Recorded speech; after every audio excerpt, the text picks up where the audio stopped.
So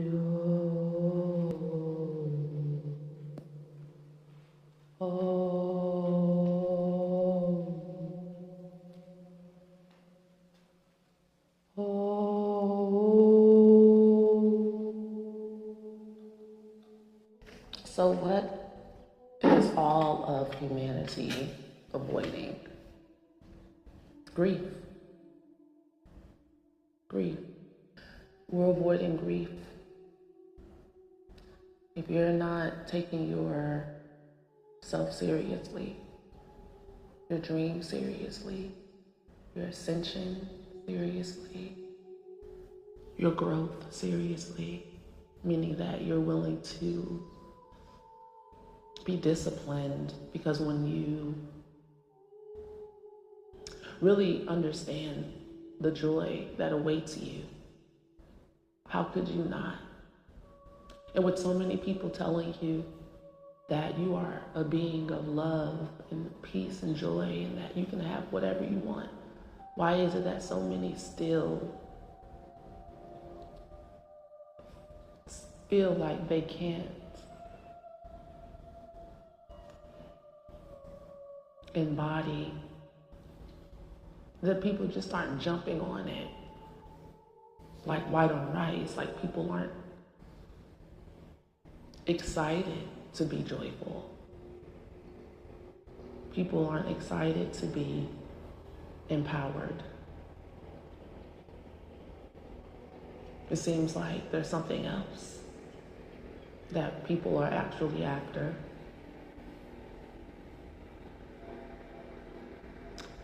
And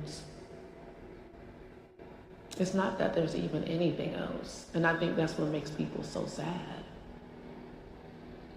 It's like I have to choose between myself and this beautiful world that I thought was actually here, that's not.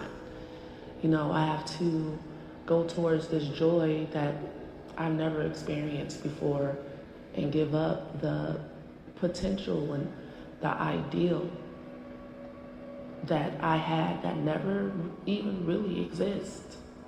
Like I have to let go of the mother I never had, the family I never had. I have to give up on them. I have to give up on this world being how I thought it was going to be. I thought I was going to be able to, you know, find success, find love, find happiness on the outside of me. And that way actually seems easier than this perfect love from God that so-called I'm supposed to be embodying.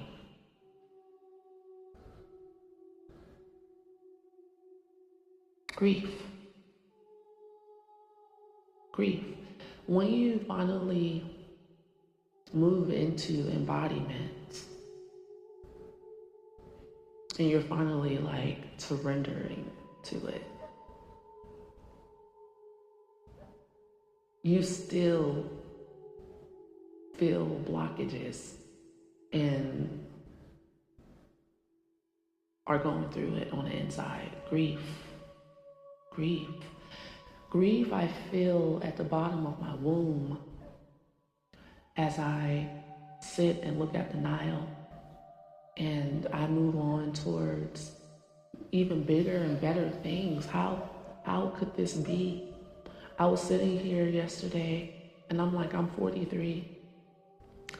And there was a time where I thought that, you know, I've had my adventure and I've had my love affairs, you know, I've had my awakening journeys, and I became a spiritual counseling diva, okay? I have trained and worked with hundreds of people. I went to Machu Picchu. Honestly, I thought that I'm like, well, maybe this is my, life. Because I had reached a point, like before my car wreck that I went through, that I felt like bored, but I was afraid to reach for more because I actually had worked really hard to get to where I was at, and I didn't want to disrupt it. But it was about to be very, very disrupted, and I was sadly mistaken, and there is actually way more waiting for me. And it's even better than I could ever even imagine. And I feel like I'm living like a kid. Like sometimes I'm like, how come my life is better than it was when I was in my 20s? Why do I feel more youthful? Why do I feel more excited for what's next? And I feel a little bit bashful because I am in my 40s, and I'm like, am I supposed to, like, I don't know, be like this juicy like this? Like, I mean, I'm bringing even more boys to the yard. It's giving, okay? It's a lot going on in my life. There's a lot to choose from. And each decision I make to move more into the embodiment of who I am and my joy, I'm faced with the decision to either stay on the surface of life and just enjoy the little high, a little attention, a little money, or grieve and go deeper. Grieve. And I didn't understand when I was doing the vocal bath in the Temple of Isis the other day. I was like, Isis, what was that? What was that was channeling through me? What was all of those emotions? Because I was in tears. And she said, grief. And I'm like, grief. And I was like, going to dismiss it. I was like, I want to call it something else. I don't know. Maybe this is a different title. That doesn't sound sexy, to post a transmission, a vocal bath of grief. I'm about to cry now.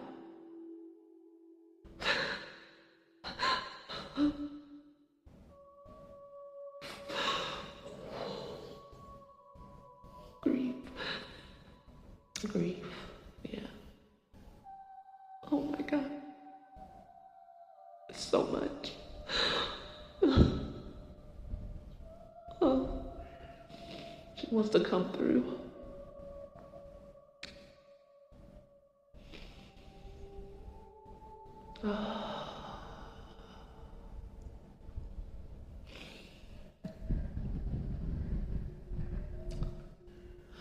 Before you guys move on into your next level of consciousness, you have to grieve the loss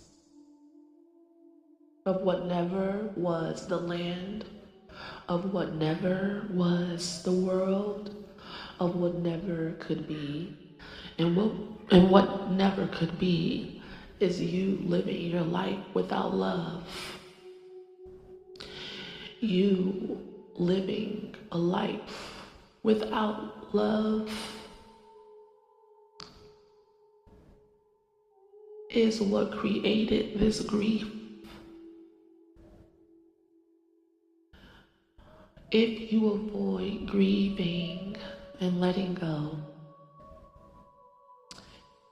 you will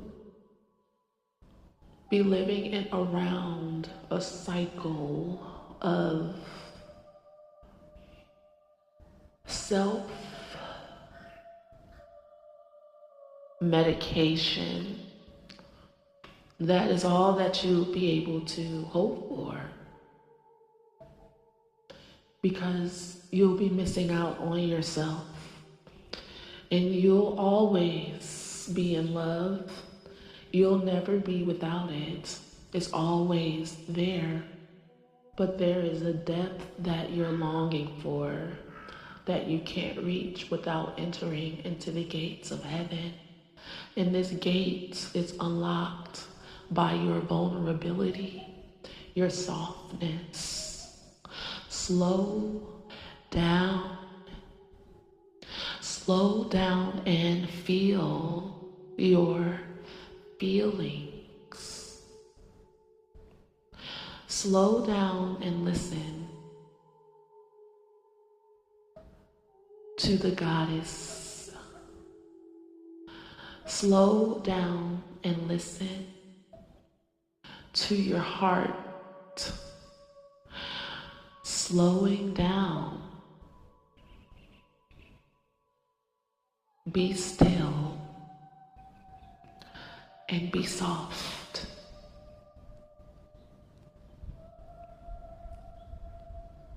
You can do this. You were born to do this. You were made for this. Your grief isn't a failure, a lack of luck.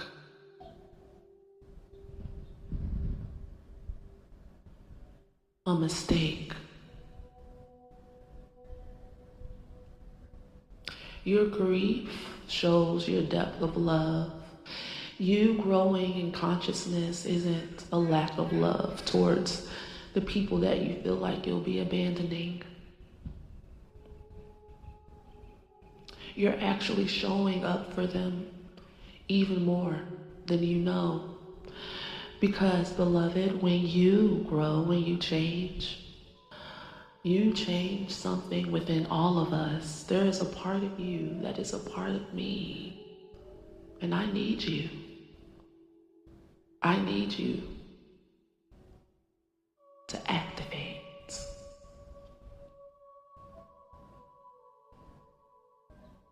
We can't do it without you. God itself misses you. There is a part of you that hasn't been in the halls of the kingdom of heaven for many millennia. And we would like to see your face, your shining glory.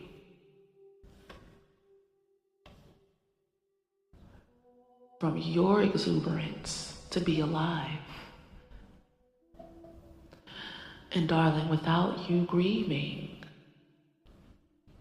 you're only half alive, a quarter of a alive.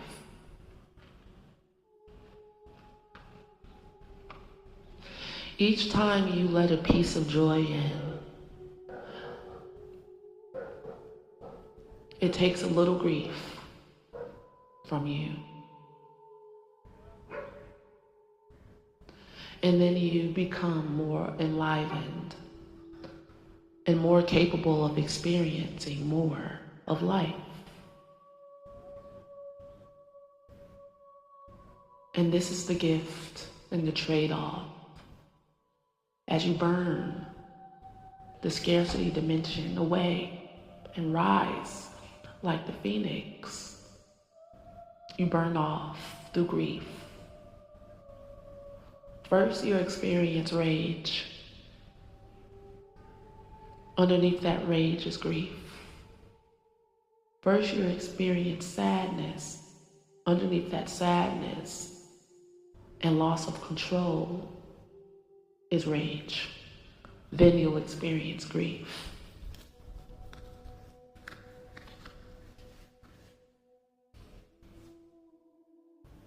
Without you experiencing grief, life is a series of amnesia. You live as if you don't know who you are, what you want, where you're at, and where you're going. As if you're a ghost walking the land in a body.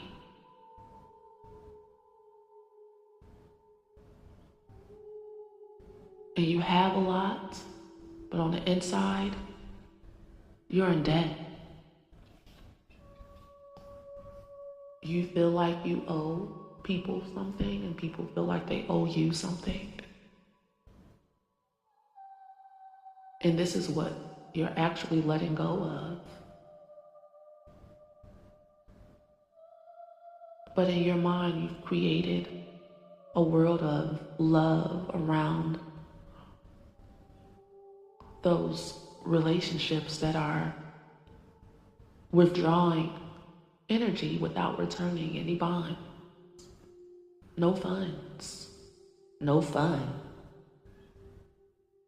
no self-actualization, no life-giving force.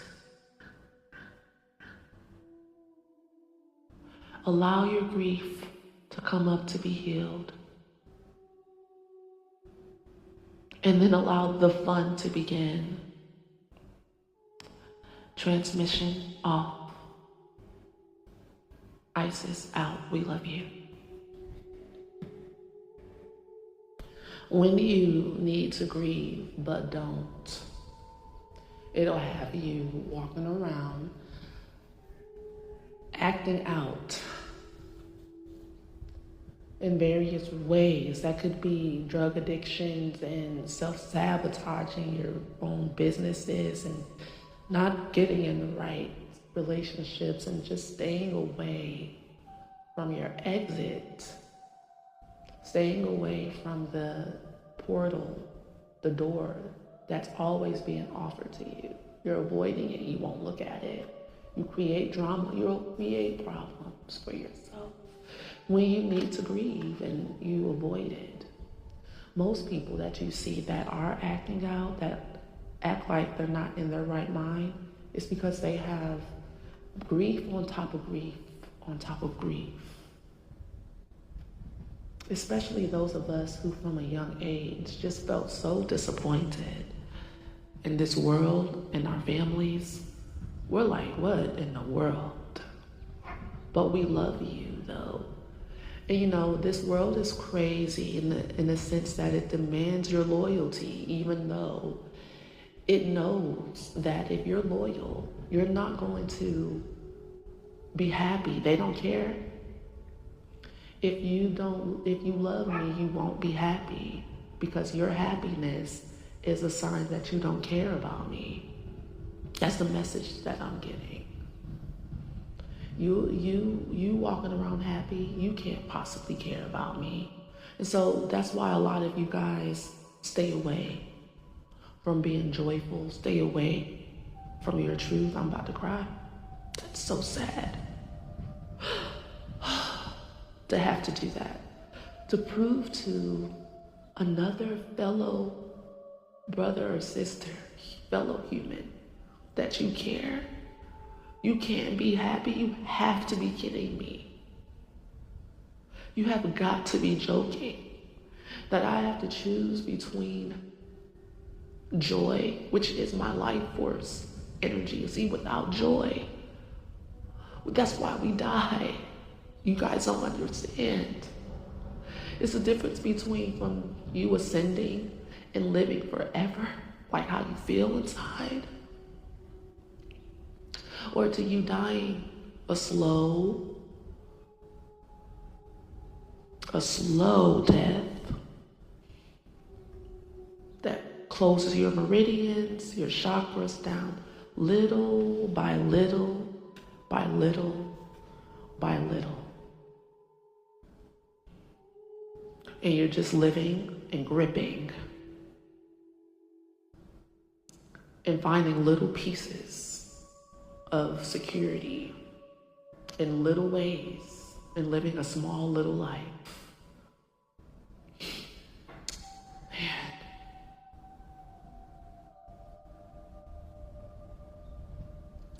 And that's the energy that I pick up from energies in my channel. Like in me sharing, it's like I'm not in that space of being a super empath where I'm feeling the weight of all of my followers anymore, because I'm not allowed to as not healthy, and it's not real. But that doesn't mean I care less, because I'm moving on towards more joy, embodying my own personal joy. It's not fair that even some of you that follow me would be like, I miss the old you. Y'all sound like my family. I miss it when you used to. I'm not there anymore. I'm not there anymore. And me, how I used to be, I created big babies.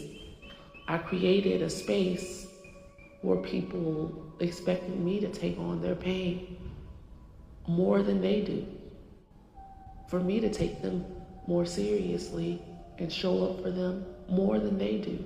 And that's family, clients, friends. It's like, I believe in you more than you do.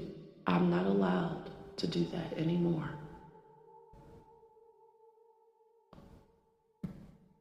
The reason why you guys see me being able to live how I live is not because this world gives me riches. They don't give me a dime. If this world could, they would offer me, because I am a walking and living testimony of an arbitrary thought to them that you can find security by obeying God, that God supplies all of your needs. They don't want you guys to embody that, because then they can't control you.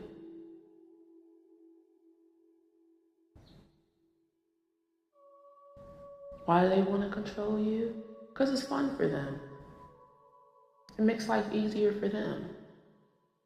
I wrote in my journal the other night, and I shared this in my Patreon, and I don't know if I'm posting this in Patreon first, so sorry if you guys heard this already. But I do plan on posting it on my regular YouTube. I wrote in my journal the other night that we have two choices, two ways to receive money in this world. You either make money by making someone else's life easier, by making them feel good. They're paying you to make them feel good. They're not paying you to work. They're paying to watch you let go of who you really are. They want to see how far you'll go. It's interesting to them. They get a buzz off of it. It makes them feel powerful. And feeling powerful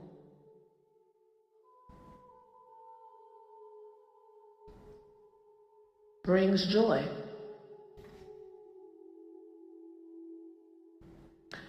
And how, depending upon how it's done, is depending upon how much of it. It's like how many drugs can you take before you crash out, right? Like it's a type of power that isn't real, and it's not sustainable, which is why they need like the whole world. They can't have, I'm sorry for my voice, but they can't have like one person giving their attention to something else, because then it throws the whole thing off. That's crazy. But you see, when you get your power from your true source, you don't need the attention of anyone else. It's real interesting. When you are empowered by true love, the father, mother principle, that all that is, the I am that I am, you can change the whole world. When you are powered by needing the attention from anything on the outside of you, you need the whole world's attention to continue that farce. That's crazy, isn't it? The second choice of abundance, you got it.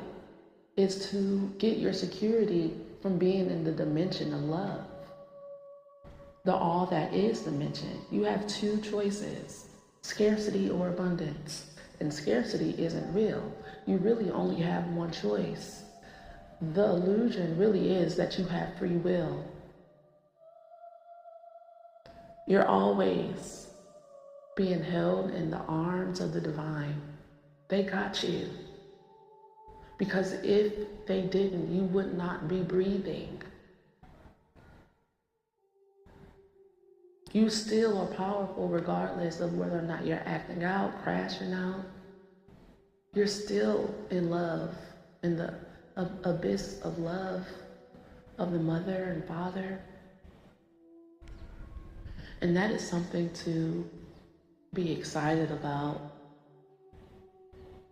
to be curious about, to meditate with, to chew on, ponder, and sit with for hours. Allow yourself to go there. And grieving doesn't have to happen all at once. It doesn't for me. The grieving that I've been processing is real deep in the bottom of my womb. It's a deep grief that I wouldn't find if I just lived on top of life and went from small high to small high. I have to go in. And I'm not even looking for it, really. Not looking to find this grief. None of us are. But when it comes up and it's released, I do get a piece of my life force energy back. And I'm able to expand even more. And the people that I feel like I'm losing, they are even more clearer to me. Their light shines even brighter. And I'm able to let them go as well and have their life and have their path. And I'm able to watch them with a grin from afar instead of gripping onto them and feeling bitter that they're not giving me what I deserve and we can't be together and I don't have this and I don't have. It's more like an expansion of life that extends out to everything around me, and everything in my perspective and point of view gets to experience that sunshine. Peace to you. I hope this transmission has touched you, because it's touching me as I speak. And that's I don't know. I love you guys very much. And don't forget to look down in the description for any of your needs that you feel like I could be there for. Peace.